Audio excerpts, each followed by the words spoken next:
Trump never made it to the G7 climate meeting, and world leaders say they are giving up on bringing the U.S. back into the Paris Accords. Here's a summary of the article. When global leaders gathered on Monday to discuss the growing threat of climate change at the G7 summit in France, U.S. President Donald Trump was conspicuously absent. Trump had been scheduled to attend the meeting, which focused on reducing carbon emissions and protecting biodiversity, but he didn't, according to French President Emmanuel Macron. The commitment was a major victory for Macron, who has made fighting climate change and the Brazilian wildfires a key agenda item. Trump, a longtime climate skeptic who once suggested global warming was a hoax perpetrated by the Chinese, shocked the global community when he withdrew the U.S. from the landmark Paris Climate Accord in 2017, shortly after he took office. Trump started Monday morning behind schedule, the Associated Press reported.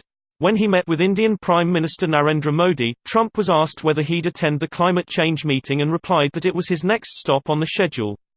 "I am very optimistic about American society and its capacity to deliver in relation to climate action," Guterres told reporters after leaving the climate meeting.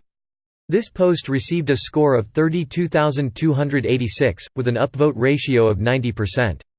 Here are the top comments in response to this article. Climate change is now so far beyond the Paris Agreement that this seems like a rather quaint complaint among the many charges against Trump. Not counting the fact that many major signatories haven't met their own commitments, the next U.S. president needs to focus on climate change goals far beyond the Paris Agreement in scope. Greater than climate change is now so far beyond the Paris Agreement that this seems like a rather quaint complaint among the many charges against Trump. Well, to be fair, even though the U.S. backed out of the PA, they still exceeded the PA criteria. Paris Accord is garbage that allows China and India to get away with many more years of polluting the environment.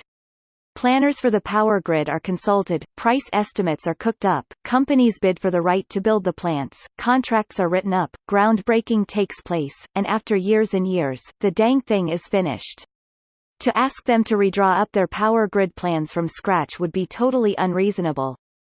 Because concessions were made for them to keep building dirty power plants until their infrastructure, tech, ability to mass produce wind, solar, etc. catch up, they signed on, which is monumental. To ask a country to build all of its future power plants as solar or wind when they lack the manufacturing, power grid capabilities, etc., and are already balls deep in contracts to build dirty power, it's all unreasonable. As callous as it is, every minute that goes by that we delay taking more drastic actions is a minute where more human suffering and loss of biodiversity will take place at an order of magnitude greater level than our wasted minute could afford. It's okay, man. I always appreciate context regardless of how gloomy it is. Context is key for everything.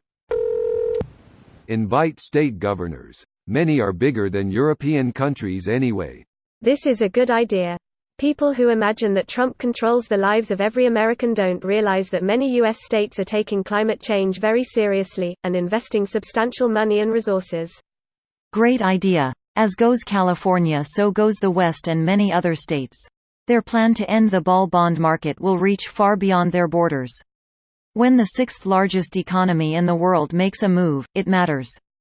If congressmen can visit Russia on the 4th of July, then the West should send representatives to the G7 to discuss the issues D.C. refuses to acknowledge.